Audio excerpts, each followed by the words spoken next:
Hi, this is Paul. If you haven't watched Seen and Unseen, the conversation with Bell Tyndall, Justin Brierley, and Ben Sixsmith, you should definitely watch it. It's a beautiful conversation. I've read Ben Sixsmith on and off for a while, and always found him to be just a deeply honest voice. Got some of his, let's say, Randos background in this piece. His grew up Pentecostal, left the faith, but you can tell he sort of sits on the sidelines. And at one point he says, basically, I'm an agnostic now, but I something to the effect that I'd like to not die an agnostic. So he's just sort of in that gray area, but he's very honest, and he's working through things. I want to start with where they start with this little quote that kind of put him on the map. Very good. I think I first encountered your writing not that long ago, Ben, and it was a popular article you wrote for The Spectator. It was titled "The Sad Irony of Celebrity Pastors." It was in the wake of a celebrity pastor scandal. I'm afraid there are quite a few things that you could refer to these days. But a line in it got quoted quite widely, which was sort of slightly off tangent from the subject in a way, which was, "I am not religious, so it is not my place to dictate to Christians what they should and should not believe. Still, if someone has a faith worth following, I feel that their beliefs should make me feel uncomfortable for not doing so. If they share 90% of my lifestyle and values, then there's nothing especially inspiring about them. Instead of making me want to become more like them, it looks very much as if they want to become more like me." And I just saw this line from that article shared quite widely on my social media by Christians. What do you think inspired so many people by that particular quote? I think we all know the kind of enthusiasm for trying to find elements of popular culture or even high culture, which might have some kind of repackaging of a very popular pop culture phenomenon, just in a slightly Christian branding. I mean, when I was growing up in the church, my parents were always like, here's a rock band, and they're Christian. And often, not always, but often they were quite a kind of pale version of some other secular rock band. Knockoff version. So I would think, why am I more Yeah. likely to listen to this than anything else? Yeah. Unless you already have some kind of pro-religious bent. So yeah, if someone comes up to you and they're like, yeah, I'm really like you. Like, I like the same things. I think the same things. I dress the same way. Follow me. It's like, well, why would I follow you? Because you're not giving me something extra. Which is not to say that you should be completely bizarre and just try to be as surreal and alternative as possible, because there's the opposite extreme where somebody looks so eccentric that they're just going to freak everybody out. But you need to be providing something that people aren't expecting and something that they're not used to, or it's just going to seem like, again, you're an imitator rather than an inspiration.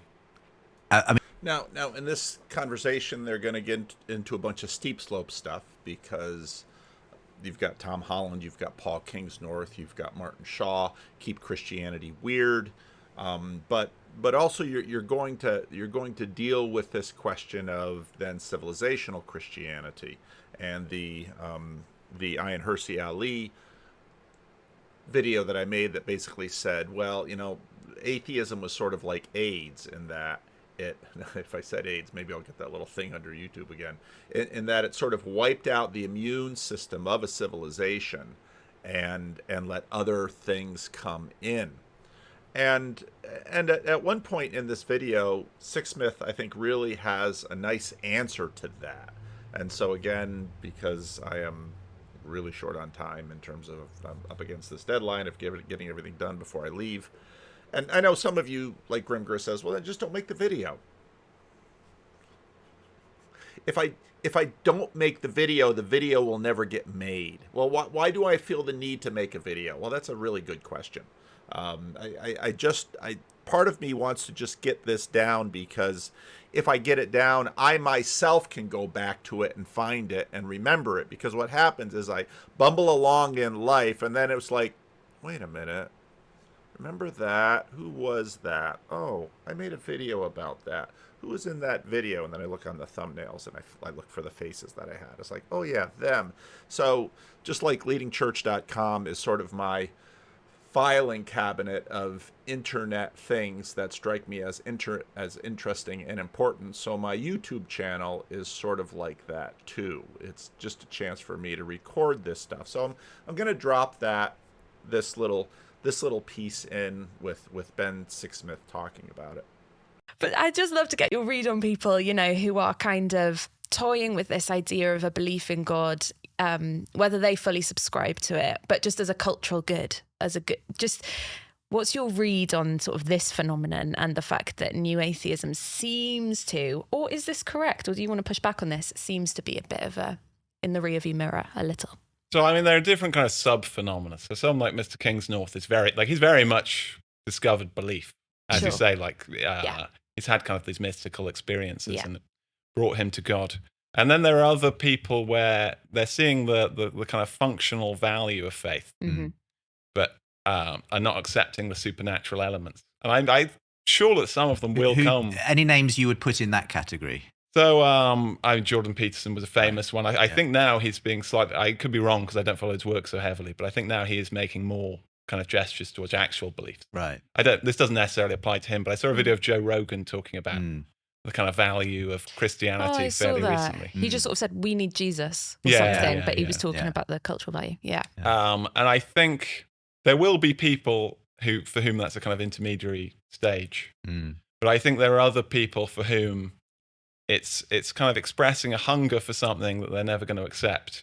Right. And in that way, it's kind of very understandable, but also, in a sense, a little bit vacuous, because it's like just trying to justify something, but not actually going to the lengths of justifying it intellectually. Right.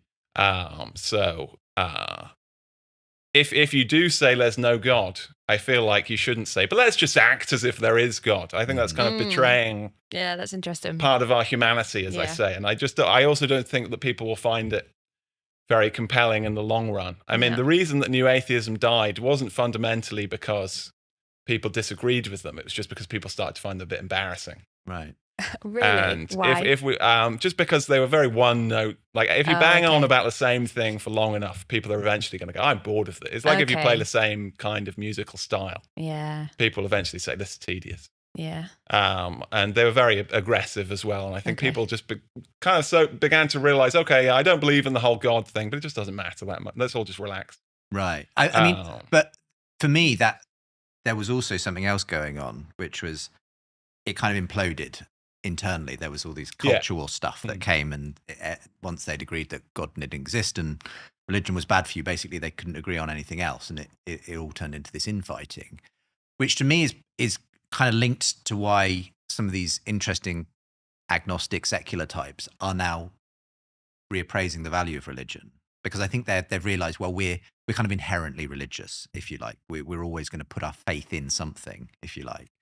And so they're saying, well, if you're going to believe in something, it might as well be something like Christianity, because we can see the good it's done, even though they're not kind of at the stage intellectually of being able to say yes to it themselves. I mean, is there any value in that, do you think, of kind of just pointing people back towards the value of scripture, belief, those kinds of things? I almost react almost in a kind of hostile way against it, because from some people, I'm going to be very unfair because I can't really think who here, but there are some people who I feel have this kind of condescending attitude of like, yeah, I'm too smart for religion, but those, the plebs, they need to start believing in it again. Like, it's not for me because, I have my intellectual airs and graces, but everybody else should just start being Christians again. I think even Richard Dawkins one time said that it would be better if lots of people were Christians because of, the Islam. Yes. So it's kind of like the better of two evils or something, I suppose, would be the way he sees it. So I have, it's not necessarily 100% fair, but I have a kind of impulsive reaction against that. It feels kind of like snobbery. But it also just depends on what you mean by reappraising the value. I think if you don't reappraise the value of the actual existence of God, which again, it could lead people onto, then you just don't have that core of conviction that's going to make you actually live out the values you're seeing the worth of anymore. I mean, if somebody's going to re-embrace the kind of idea of marriage, for example, as, till death do us part, through sickness, through health, They're not going to do it in this kind of abstract, well, wouldn't it be nice if we all believed in this way? They're going to do it because they really, really believe in it. Mm. And there could be another way to really, really believe in these values. But if you're just doing it through somebody else's belief system without accepting the belief system, it all just feels kind of too abstract to represent the meaning of life, as it were.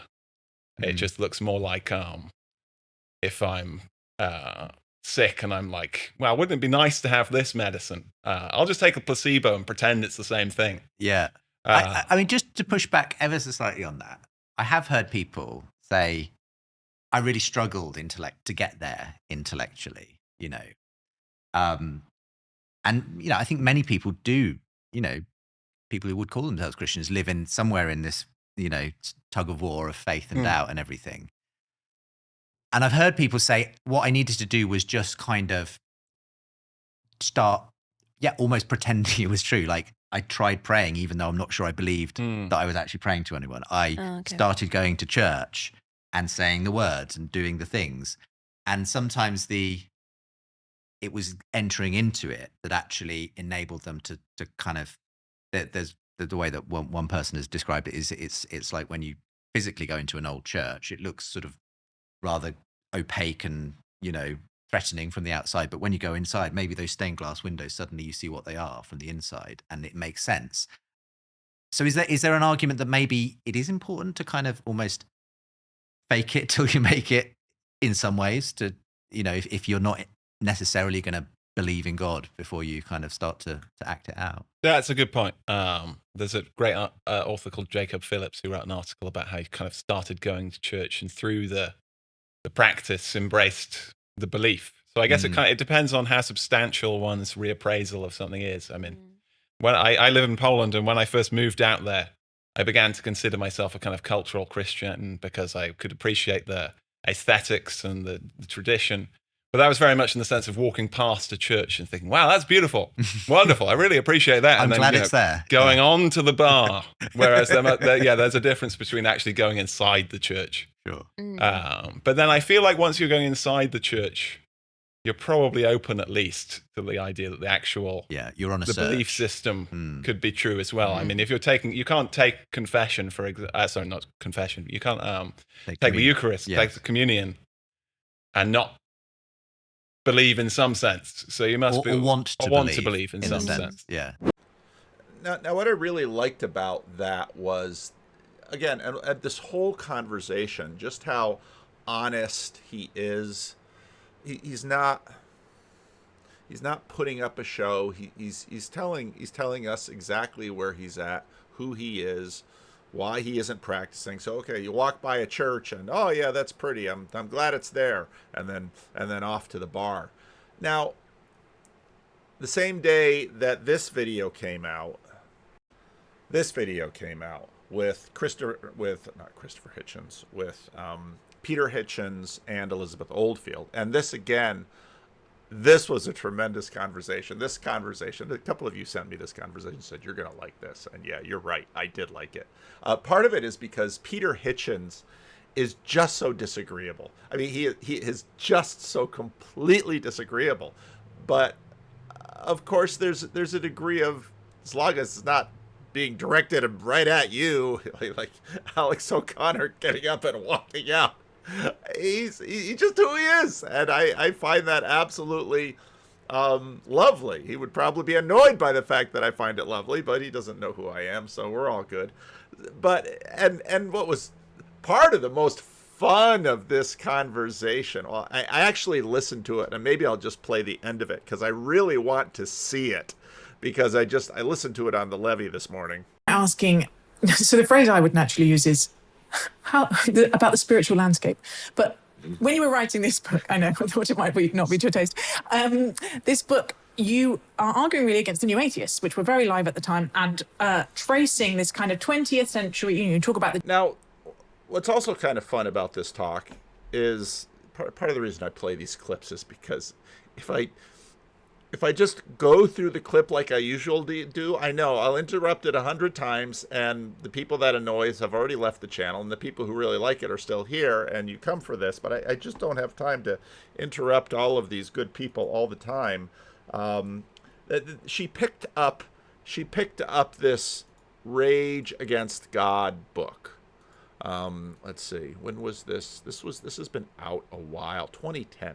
So this book has been out 15 years. And I read this book a while ago and enjoyed it. But what really captured me is when they started talking about the Suez Crisis and how Hitchens saw that the Suez Crisis did something to English imperial confidence, and that then had an effect on the, let's say, the amount of herd, if we continue to work the AIDS metaphor, the herd immunity in the culture, and sort of cleaned it out and made England tremendously susceptible to this cynicism and irreligiosity. I mean, he's a cutting writer, and so it's, I've started listening to the book again in audio format, and just really enjoying it. I'm not quite up to the Suez part, but I want to get at that, but that's not what this video is about. I need to chew on that more. I didn't know much about the Suez Crisis until I was listening to the rest of his history, and they mentioned it once. And then, of course, it's like, the Suez Crisis, what was that about? So then I went over to YouTube, and it was like, oh, that Suez Crisis is an enormous thing. Well, I think I probably first bumped into it watching The Crown, because in many ways The Crown is the story of a lost empire. And so how that lost empire contributed to a lost world, and a certain cultural Christianity in England collapsed when the empire collapsed because their confidence collapsed. So again, back to this section, it's just such a delightful section. The generation that were too clever to believe in God, and the role of Suez, and this kind of what led to the great decline in church going, the kind of history of ideas. I think we're in a very different place now. What we're not seeing is any indication that church going is spiking. I wonder if there is a new interest amongst some groups in maybe religion has something to offer us, shock horror. But where do you think we are now? When you try and talk about God or church in public, how much do you think the atmosphere has changed? Oh, it's easy for me. But you see, it was always easy for me to be, as a combative person, to be defending a religion against its enemies than to actually making out the case for religion itself. That was a great boon to me, because I'm much more comfortable doing that. I don't think it's changed all that much. I think for most people there's vast grey indifference and ignorance. Nobody's taught anything about it. They come out of school, they come out of school knowing more about the Greek or the Norse myths than they do about the Bible now. And it's, the language isn't known. I said in the way that people of my generation would say about, I won't give you the context. I said the other day to somebody in Oxford, he was an Oxford undergraduate. I said, well, I suppose he's his sort of John the Baptist then. And he looked at me. And he couldn't quite bring himself to say who's John the Baptist, but that's what he was thinking. Yes. Now, where do you begin? Yes. The problem with Christianity is that it really has to be apprehended as a child. It's very difficult for adults because it's quite a complicated set of propositions, actually. And also it requires a fair amount of reading, which people don't do much these days. Yes. And there's a lot of, I'll get into trouble here, but who cares? There's a lot of this happy-clappy stuff, which doesn't seem to me really to do the job. I hesitate to tell you that is exactly where I would sit. Happy-clappy. All kinds. I am a big fan of morning prayer and sad clappy.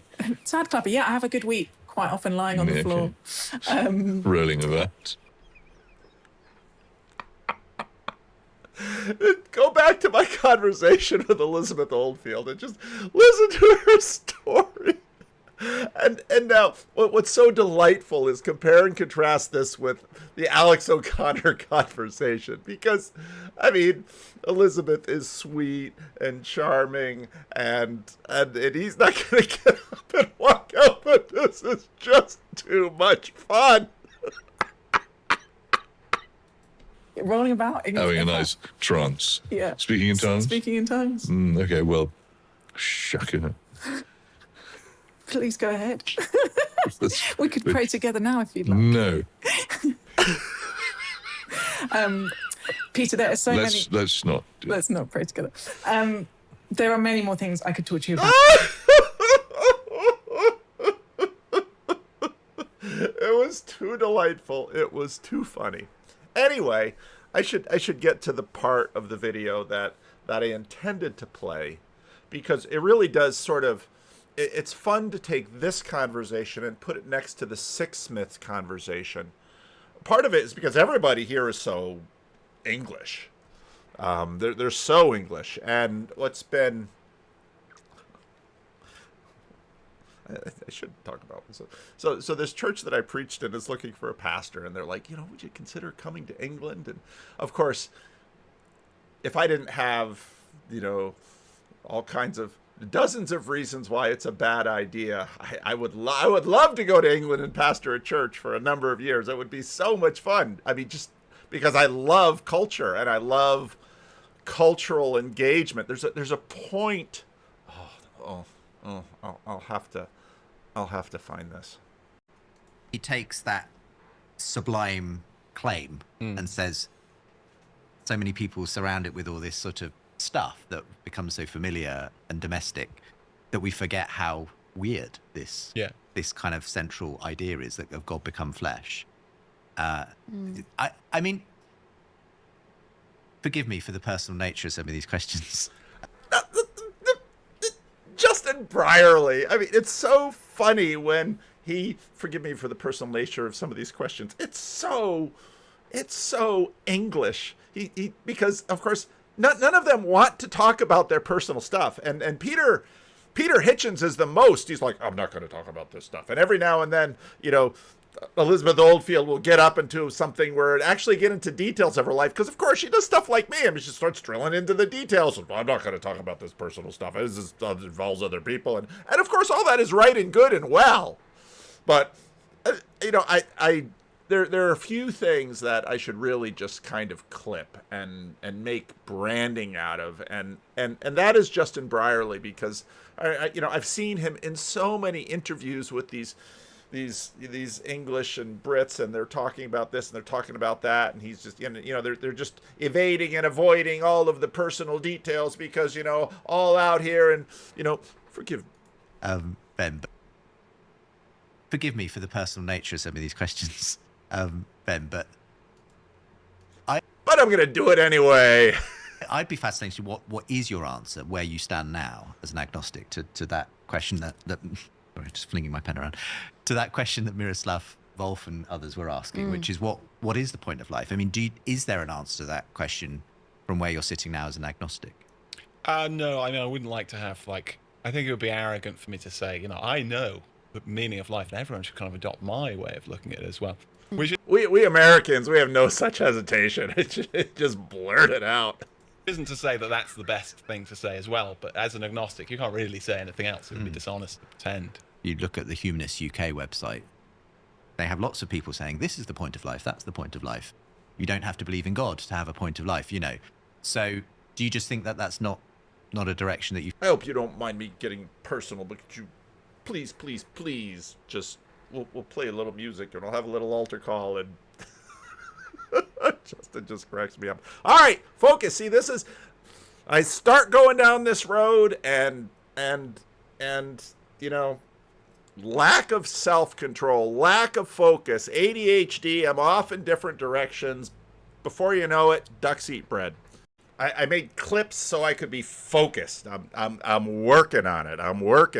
And I'm just going to play it. I don't care. I'm not going to drop it in. I'm just going to play it. So, the main thing people have to understand is that almost certainly the opinions they hold are not their own opinions.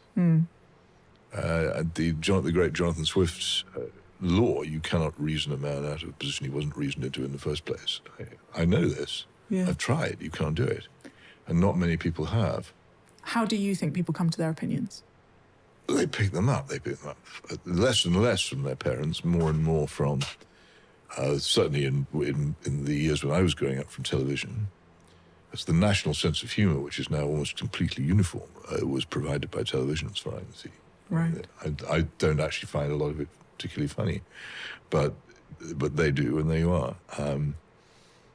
It's been a hugely conformist force in all the opinions that people hold about practically anything. And that's just now moved on to antisocial media. Yeah, good phrase. Do you? I mean, That is a good phrase. one of the places people get their opinions from is columnists. Do you see that? No, as they part of don't. Okay. They go to columnists for reassurance about the opinions they already hold. Right. I think there are very few people who go to columnists to try and to try and learn from somebody who disagrees with them. I just don't think that's what I do as a columnist. It's when I'm on Twitter that I tend to be engaging with people who don't agree with me, and generally who haven't read a word that I've said or. Now, there's really an interesting juxtaposition that is being built here, because of course, Ben Sixsmith makes the comment that, you act out your beliefs basically, and your beliefs, you're not necessarily the master of your beliefs, and I think that's right, because he's like, this medicine will work, but I'll take this placebo and act as if it's the real medicine. And as we're drilling down into the question of how our beliefs formed, I like, and Hitchens is going to hit both of them, because on one hand he says they pick them up, they're formed, and to go back to the video about IFS and spirits below and spirits above and programs below and all of that, we're just constantly running these programs. And that's what we're acting out. So don't, you can't. Now, what does he say again? He says it so well. Is that Almost certainly the opinions they hold are not their own opinions. Mm. And that's right. That's why people are we're these non-player character. We're running other people's programs because for some reason we found it attractive. And Hitchens really goes through this quite nicely in terms of, this is what I desired, this is what I wanted. But it's an interesting dance between, okay, this is what I wanted, so I started playing this program. Now I'm going to get off the script again. I just can't help myself. Byrne just dropped the first part of a 2-part series on who is Taylor Swift, and I was already mesmerized by it, and I'm really interested because of course Taylor Swift is this huge figure, and I don't really know that much about her, and it's interesting how he talks about the fact that she's really formed in the era of Disney princesses. And the golden age of Disney princesses before they were sort of decried by postmodernity and deconstructed by all of that. And then he plays these. Oh, where is it? Then I'm further ahead than I wanted to be. But he plays. Oh, where is it? So he's got this video from the Taylor Swift concert movie comes to now he always says it right. I would just say Tbilisi, but there's like another little accent or another little syllable in there that I never say. But I was just really struck by this section where, wow, just the the colonization. No, we're against colonialism. She's colonizing. I mean, she is colonizing like mad. And so Ben Sixsmith is making the point that, I grew up Pentecostal and my parents said, well, of course, there's Led Zeppelin. You sure don't want to listen to them. But, have you heard of, what was it, Stryper, where they're kind of the heavy metal Christian rock band? Or, it's always sort of the Christian knockoff. And I remember when the iPhone first came out, there'd be all these knockoffs that you could buy in you could get them out of China, where someone basically looked at the iPhone and they basically tried to put the whole thing together. But of course they to actually redo that would be an entire thing. So it'd just be this funny knockoff, and in fact, the whole knockoff. But you just see these are young girls in Tbilisi, Georgia, that are just you just watch them. I mean, they're just there for their regular scheduled programming by Taylor Swift and Americanism and all of that. And I mean, this of course is part of what drove the Osama bin Laden to attack America, because he saw the power of this programming. And so here here are all the, I mean, good for Byrne for taking this video and putting it in there, because that just struck me, just the power of that. So on one hand, and again, it's a both and. So on one hand, we're just moved along by these spirits and these forces and these colonization and these programming and the mind control over the Grim Grizz language, and yeah, you're just sort of why on earth do you think that you're talking about your ideas? And then that the Jonathan Swift quote was just really right on. The great Jonathan Swift's law: you cannot reason a man out of a position he wasn't reasoned into in the first place. And which I think is probably the quickest reason why sort of style Christian apologetics just didn't work. It can be supportive, it can be encouraging, it can sort of shore things up. But what's really interesting about Hitchens is that then he sort of turns in a Phidias track and goes there. I should just drop it in because that's why I made the clips, and it was going to save me time, and I've got all these things I need to do, and doggone it. Is it fair to say that an awareness of sin or human failings came before wanting to talk about God in the way that you do in this book? And just while I'm being ADHD, she is using a Kindle Scribe, which for the members, you saw my initial review of the Kindle Scribe in the membership section. I was going to do more of talking about the technology that I use, and I was going to do more kinds of videos like that, because when I started the membership section and I put the kinds of things I usually put on, Phlebas said, well, these are just the same videos you have on the regular channel. Where's all the promised different stuff? I was talking to my wife yesterday, and we're going to Europe and we're going to Italy, and she's like, wow, you should definitely make videos there about Italy. And they're not going to be videos about these videos, because I'm not going to go, I'm sure I'll listen to some things when I'm over there, because there'll be some little bit of found hours. It's going to be with my family, and we're going to be seeing amazing things, and hopefully everything will go well. And I will take videos of the stuff, and it's not going to be this kind of thing, so I'll just probably dump it in the membership section, because it'll be, I feel bad because the free stuff, this is the stuff I think, well, maybe there's some value to this. Not a lot of value. That's the stuff that I do in my real life. But the YouTube stuff is kind of well, maybe there's some value to this. So I'll do that out there. The membership stuff, that's where there's no discipline or self-control. Okay, a little bit of discipline, self-control. Watch the video. Is it fair to say that an awareness of sin or human failings came before wanting to talk about God in the way that you do in this book? I never wanted to talk about God. No, it's a very hard thing to do. Well, I don't want to do it. That book was wrung out of me. I didn't want to write it. I'm sorry to be digging it up for you today. No, I did. Although I didn't want to do it, I did do it. It was published under my name. I must take responsibility for it. But it wasn't. It was very much. It was somebody else's idea. It surprised me in lots of ways, because of the kind of, the two. Now I want to know. It was. I mean, it's just all these closed doors. It was somebody else's idea. When I hear that, I'm like, really?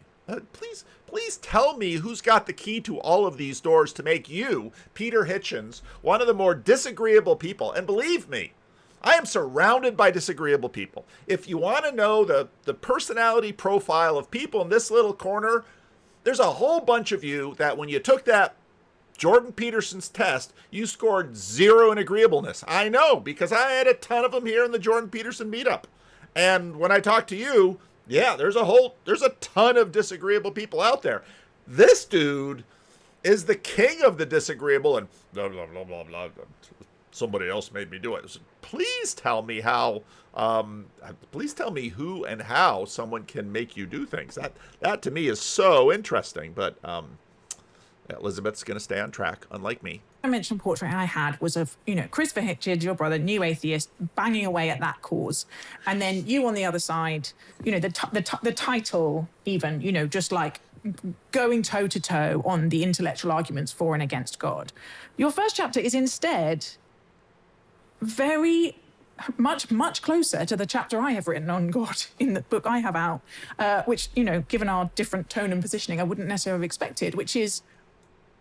So I've got her book, and thank you, her publisher or her or whoever sent it to me, and I look forward to reading it. I should also mention that a little self-published book came my way, Calvin's Last Pupil, and I started reading it, and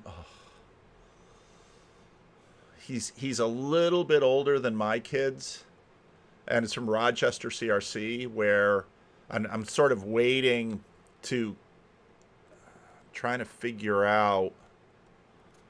He might have gotten there, might be a little too young to have known Jim Van Tholen. I'll have to figure that out, because Jim Van Tholen was the minister here at this church before me, and he was here. He was like a star at Calvin Seminary, and he was here. This is like his starter church, and so he's like 3 years here, and then he went to Rochester CRC. That was going to be the church where he would make his name, and he worked 40 hours a week on carefully crafting his sermons. And he died of cancer as a young man, and very sad story. But I don't know where Michael Baumeister is going with his book. But I just couldn't put it down until I had to put it down. And I'm also really looking forward to getting into this. But again, because I'm so ADHD now, I'm rereading Rage Against God and really loving it. I don't know if I'll get past the Suez chapter, because that's the thing that's just really grabbing me. But focus, Vanderclay. Get to the point. Talking about God is much more fruitful in poetry than prose. This is not something you're going to argue someone into. And you talked about it being something that we choose to believe, and about the desire for there to be a God. Could you just say a little bit more about that position? Because it was really striking to me. Oh, well, I don't see how you can avoid it. It is the existence of God is unknowable. Therefore, it cannot be.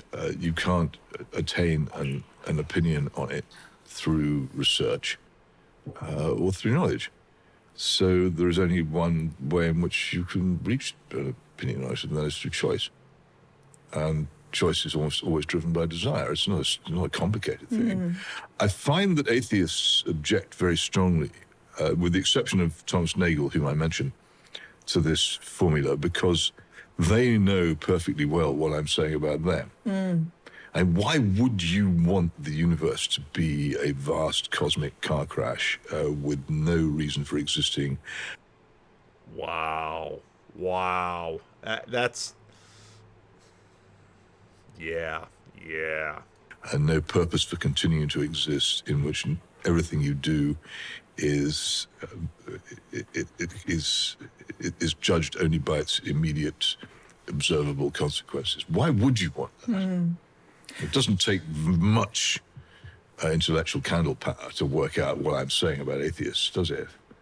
So they object so they all say, no, I couldn't believe. I have no belief. And they try and attribute their unbelief to some external force. And I find, well, mollusks may have no belief, and bricks may have no belief, but there's no human being who hasn't at some point or other considered the origins of the cosmos. They've considered it. They've decided they don't want it to be designed or created.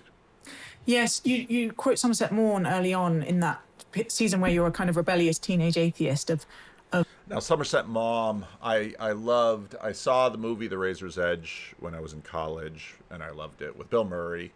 And then I read the book, and I liked it even more than the movie. And then a college roommate of mine at that point then picked up Of Human Bondage. And I didn't read that one, but he read that one. And that book got into his head. And I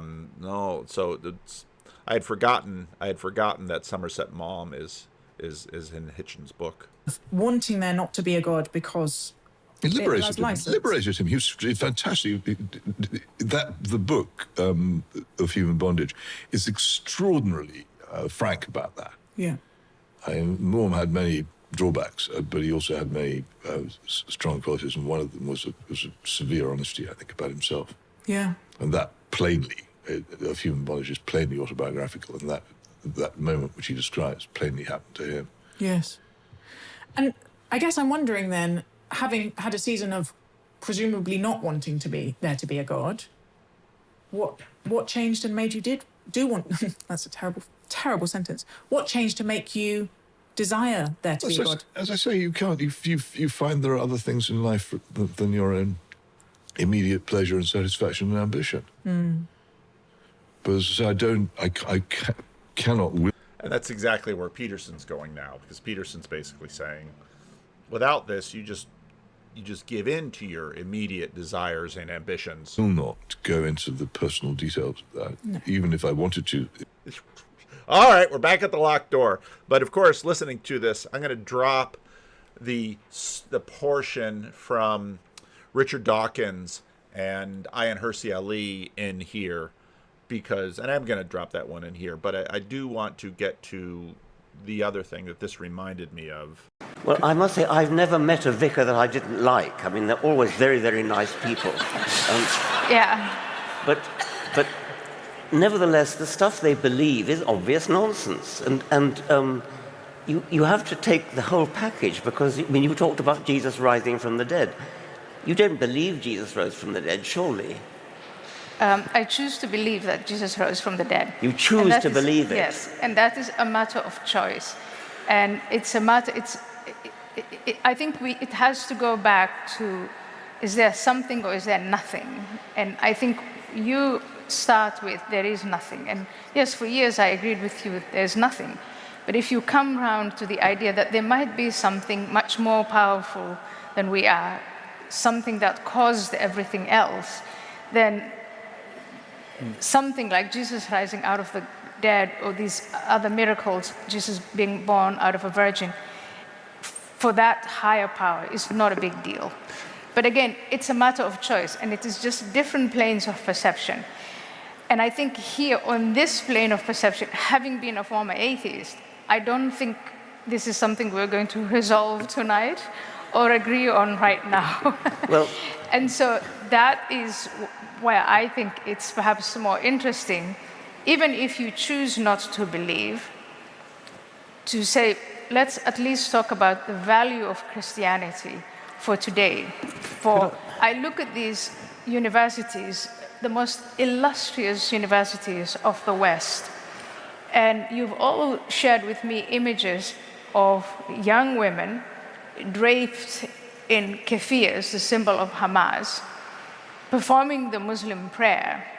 And tell me if those kids are not morally and utterly lost. And Queers for Palestine.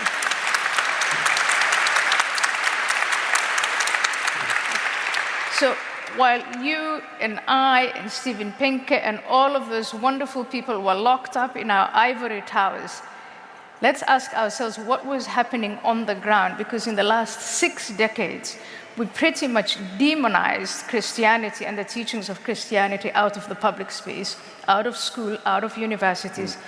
And a vacuum occurred, and that vacuum is now being filled, as G.K. Chesterton said, not because people have come to reason, but because now they'll believe in anything. And there are very awful forces today out there that are claiming the hearts and minds and souls of these young students. And when you say there is nothing, you offer them nothing. We're getting into the bigger political, cultural question. I just feel it's worth pressing one more time on this. What you've said, agree to disagree, and I understand, having read Richard's letter to you, that literal belief is the bit that he can't get past. Are you saying that you don't literally believe those things. You talked about planes of reality. Is it that you see a beauty in those things and choose to suspend your rational judgment, or do you literally believe them? Yeah, I mean, I think there is something subjective, and there's a choice. There are things that you see and perceive that a different person cannot perceive. Art, music. In fact, I think you do enjoy a great deal of Christian art and music. I will look at a painting by Pollock, and I will think my 6-year-old must have spilled all the paint on the canvas and run around. And people are crazy enough to pay millions of dollars and hang it on walls. But I've actually seen people be moved to tears staring at a Pollock. That is a plane of perception that is real, but that's also very, very difficult to measure. And it's the same the way you're moved by certain pieces of music. So the fact that I have faith, and I choose to have faith because of what I've experienced, is just as real for me as it is for the millions of people who believe. But for me, what is even more real is it's the story itself and the wisdom in that story, the morality that has come out, that has evolved out of that story, the internal debates of millennia long and everything that we inherited from it. It's just too casual to cast that aside. And when we've done it, I think we have caused ourselves a great deal of damage. Richard, having heard that story, that moving story from Ayan of clearly how her conversion has helped her, and also she's explained in beautiful words the mode in which she believes it, do you still say you are not a Christian? No, not at all. I came here prepared to persuade you, Ayan, you're not a Christian. I think you are a Christian, and I think Christianity is nonsense. I just didn't clip long enough. And I guess I'm wondering then, having had a season of presumably not wanting to be there to be a God, what changed and made you do want? That's a terrible. But yeah, very interesting. Disaster. Good. Now, I'm working on the next Heidelberg Catechism thing, and I was thinking, I just heard something that would be really, I don't know if I'm going to integrate this kind of thing into my Heidelberg Catechism lessons, because, again, for a lot of church people, it's like, who are these people? What's going on here? But this point here. Yes. The theme that comes through a lot is this, and I think you even say it explicitly, this longing for the audience, this longing for the universe to have justice in it. Yeah. Well, the thing is, there cannot be anybody who's sought justice in any small or large thing in life discovers very rapidly there isn't much of it about. Yes. Generally, you don't get it. Yes. If you do, it takes years, and it's unsatisfactory when it arrives. But on the other hand, we all appear to be, it's almost as big a mystery as conscience. We all appear to be equipped with a raging desire for it. Mm. So I don't think, one of the most powerful arguments particularly for eternal life, is that justice, which we desire, is obviously impossible in temporal life. So it can only be attainable in eternity. Therefore, if we desire justice, we must seek the eternal and hope for it and believe in it. Yes. It's not just. That's a very simple logical statement to me. I don't know whether it strikes you as complex, but it seems to me, if justice is what you want, as I say, as the mystery of conscience it's always seemed to me to be a very great challenge to the atheist, but the mystery of the desire for justice is another. Yeah, so it's the C.S. Lewis thing, isn't it? If you discover in yourself a hunger that cannot be met by worldly things, does it give you a clue that there's something beyond? Yes. Justice and order as a... I don't say much about order. Well, you say it in here. And I say no, order of the proper sort follows from self-government.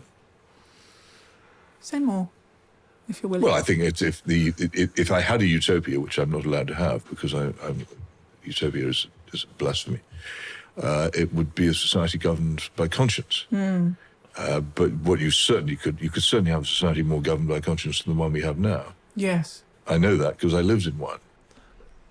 Just great. Just great. And in fact, again, I listened to the whole thing all the way through because I was on the levee. I didn't watch it, and I enjoyed it immensely there. And watching it is even more fun. So I think I will. I've already dropped in the Richard Dawkins, Ayaan Hirsi Ali segment because I thought, well, I'll do that before this. And yeah, so it's really nice how Hitchens both uses the fact, sort of like the Taylor Swift, that all this stuff is flowing through us. And to me, it gets into, reminds me of C.S. Lewis's book Miracles. I mean, if Jess is always talking about the book Job, I'm always talking about C.S. Lewis's Miracles, because you get the sense from Lewis often, and not just Miracles, but The Great Divorce. And I should finish my thought, but I'm always afraid the next thought's going to flee, and I just did it again. You get the sense from Lewis that, sort of like Nathan Jacobs' little Amazon thing, Irenaeus. Of course, the Orthodox are really packaging this in a compelling way right now, and God bless them and keep going. But you get the sense that what Christian conversion is really becoming, in many ways, for the first time in your life, the kind of human that is in the image of God, and not just a sieve through which the spirits of the culture flows, but actually a sub-creator who can participate. Now, I want to be careful here, because,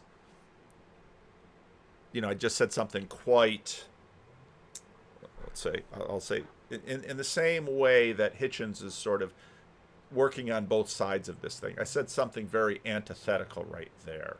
And then I'm going to say something a little bit more perennial, in that part of the reason Ben Sixsmith would see these Christian knockoffs as, there's just, ironically, even though there's more worldliness in them, and there might be more contamination and even rebellion in them, there's probably something of a little bit of more God in them too.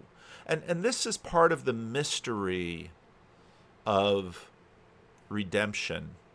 I love that AA quote that Chad dropped on us once. I'm going to go find it. Who then made all this? This is sort of Peter Hitchens' question. Everybody's going to bump into this. There's a feeling of awe and wonder, but it is fleeting and soon lost. It's very much like C.S. Lewis from The Problem of Pain.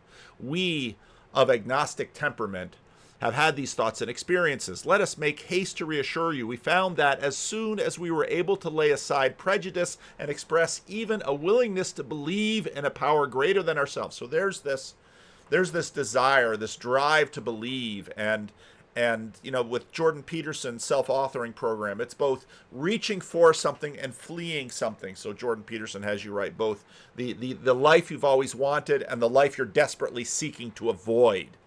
And obviously for the alcoholic who is living in the life that they are seeking to avoid, and they don't even know what to chase after, there's this desire, and it's as Peter Hitchens says, you choose to believe because you want it, and you just basically stop saying, okay, do I have, like Ayaan Hirsi Ali, do I have hang-ups? Sure. Am I going to pay any attention to them anymore? No.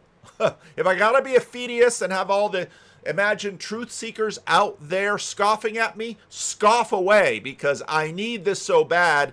I'm no longer going to worry about social facts and the approval of the crowd. I don't care. I want this.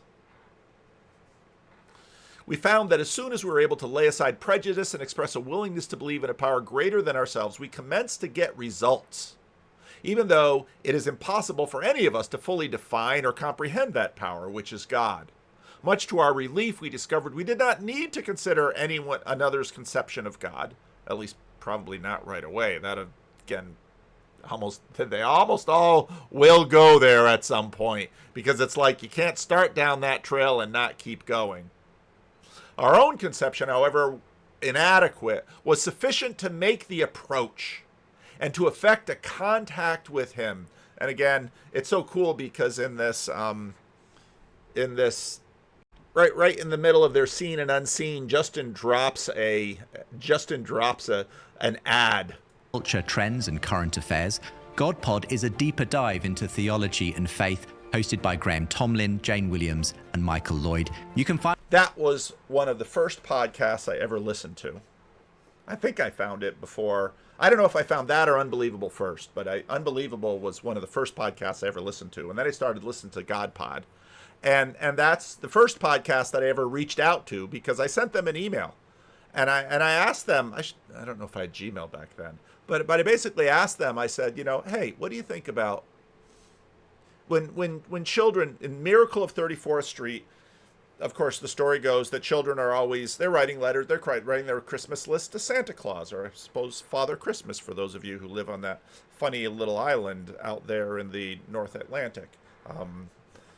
And so they would send them to the post office. Well, the post office is a problem. We got all these things addressed to the North Pole, and we don't know where to send it. So of course, Miracle on 34th Street, they all pile in and deliver it to Kris Kringle there. And then Laura says, this proves that he is Santa Claus. And of course he is. And the little girl, little Natalie Wood, receives this home so that she can actually have a home. It's a wonderful story. Maybe someday I'll, when we've been there 10,000 years, bright shining as the sun, me and Grim Grizz are going to sit down and watch Miracle of 34th Street together. Because when I think about Miracle of 34th Street now, I think about Grim Grizz and the desires of his heart. But I sent this email to GodPod and I said, don't you think God opens misaddressed mail? And I think that's exactly what this says. As soon as we admitted the possible existence of a creative intelligence, a spirit of the universe underlying the totality of things, we began to be possessed of a new sense of power and direction, provided we took other simple steps. We found that God does not make too hard terms with those who seek him. Seek and you shall find. Knock and the door will be open to you. And I think I see that in Jesus all the time. And when Chad first dropped this quip and I heard that sentence, it just grabbed me. And we found that God does not make too hard terms with those who seek him. And you might say, well, that's a strange thing for a Calvinist to say. Well, there you go. I say strange things because I think that's true. God does not make too hard terms to those who seek him. Where was I? I was in the big conclusion. Well, maybe that's a good way to end. Oh yeah, so Peter Hitchens and this belief that, and again, his argument, that's Elizabeth Oldfield's exactly right. It's Lewis's argument from Desire. It starts out, it's very early in Mere Christianity, that, don't you think, wouldn't it be, why do you want the universe to be just this meaningless bucket of randomness? And then it would be, well, maybe it's easier on your conscience to imagine that we all have this drive for justice and holiness and truth when there is no such thing. Boy, if a God created the world that way, yeah, that would be an evil God.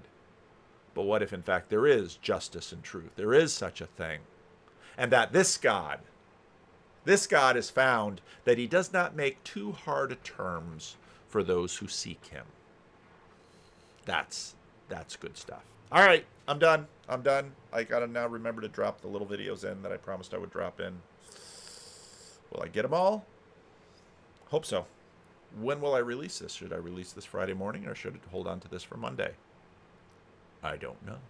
Maybe I'll hold on to this for Monday. Put it in no wait, no ads. Got to give the no wait, no ads people some reason to hang in there with me as I have this drought of content that is about to get worse. So, but I've got some cool I've got a really cool conversation coming up next week. So, stay tuned. Ducks eat bread. They do. They like it.